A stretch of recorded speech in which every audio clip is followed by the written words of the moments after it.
Hello बच्चों, CA foundation के आपके एग्ज़ाम तो ख़त्म हो गए। सर अब समझ नहीं आ रहा कि हम अपने टाइम को कैसे यूटिलाइज़ करें, क्या करें क्या ना करें। जब एग्ज़ाम चल रहे थे तब तो लग रहा था कि बस ये एग्ज़ाम ख़त्म हो जाए, फिर तो मैं जी भर के मस्ती करूँगा, पूरे 1 महीना खूब सोऊंगा, खूब खेलूँगा, खूब मस्ती करने वाला हूँ। अब 4 दिन हो गए हैं, बोरियत हो रही है, समझ नहीं आ रहा कि सर अब करें तो करें क्या। अगर आपकी भी यही स्थिति है तो बच्चों देखो, अब मैं आपको थोड़ा सा बता देता हूँ कि आप अपने इस 1 महीने को कैसे यूज़ कर सकते हो या क्या कर सकते हो। तो आपको अपने एग्ज़ाम के बाद, अगर मैं 2 केसेस लेकर चल रहा हूँ, ऐसा लगता है कि मेरा एग्ज़ाम शायद क्लियर नहीं हो पाएगा और आप काफ़ी हद तक श्योर हो कि मेरे कोई भी पर्टिकुलर एग्ज़ाम इतना ख़राब हुआ है कि मैं शायद पास ही ना हो पाऊँ, तो बच्चों फिर आपको अपना टाइम वेस्ट नहीं करना चाहिए। आपको अपने सीए फाउंडेशन के मई अटेम्प्ट के लिए ही दोबारा अभी से थोड़ी थोड़ी प्रिपरेशन स्टार्ट कर देनी चाहिए, क्योंकि जो आप पढ़ाई अभी करोगे भी वो वेस्ट तो जाएगी नहीं।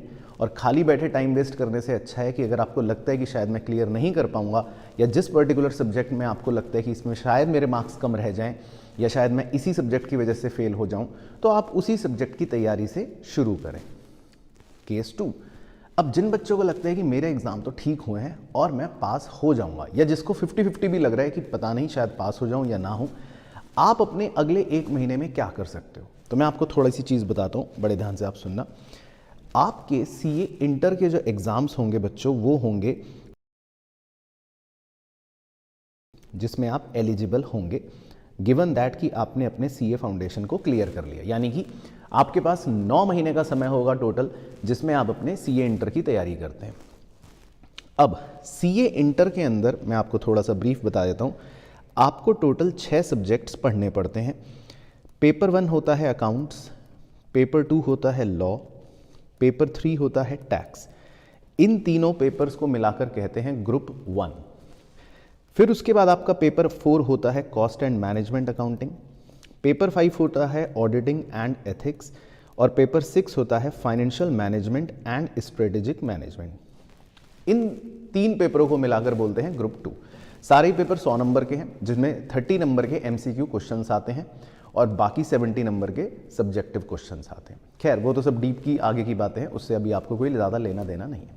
लेकिन अगर आपको अगले 1 महीने में कुछ स्टार्ट करना है तो मैं आपको एक चीज़ बताता हूँ। आप अपने ग्रुप 1 के जो 2 सब्जेक्ट्स हैं, पेपर 1 अकाउंट्स और पेपर 2 लॉ, आप इनको स्टार्ट कर सकते हैं। और कैसे, वो भी मैं आपको गाइड करूंगा इसी वीडियो में।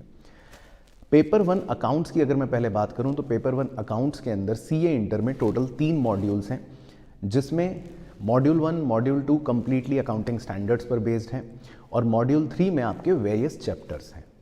अब इन चैप्टर्स को ऑब्वियसली आप कहोगे सर ये तो हमारे लिए नए हैं, हम कैसे इनकी तैयारी कर लें, हम कैसे इनके लिए पढ़ लें।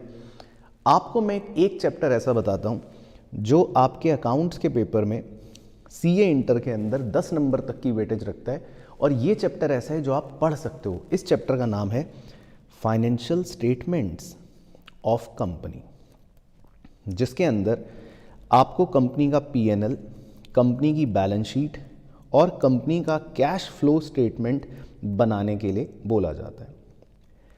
अब ये चैप्टर ऐसा है जो आप सभी बच्चों ने क्लास 12th के अंदर भी पढ़ रखा होता है, और थोड़ा थोड़ा आपने इसका फ्लेवर सीए फाउंडेशन में भी हल्का फुल्का सा तो देख ही रखा होता है। तो यानी कि ये ऐसा एक चैप्टर है जिसको अगर आप पढ़ना स्टार्ट करते हो, या एटलीस्ट मैं कह रहा हूँ कि आप इसको चाहे 12th की ही पुरानी अपनी बुक या मेरी 12th की पुरानी वीडियो से ही पढ़ सकते हो, एटलीस्ट आपके ये टाइम यूटिलाइज हो जाएगा और आप इसको अच्छे से कवर कर पाओगे। और ये चैप्टर आपका सीए इंटर के अंदर आता है 10 नंबर का, तो देखो आपका टाइम वेस्ट भी नहीं होगा, और आप धीरे धीरे स्लो एंड ग्रेजुअली इस चैप्टर को अच्छे से बारीकी से एक एक बातों को अच्छे से समझ के पढ़ सकते हो, कंप्लीट कर सकते हो, तो आपका टाइम यूज़ हो जाएगा।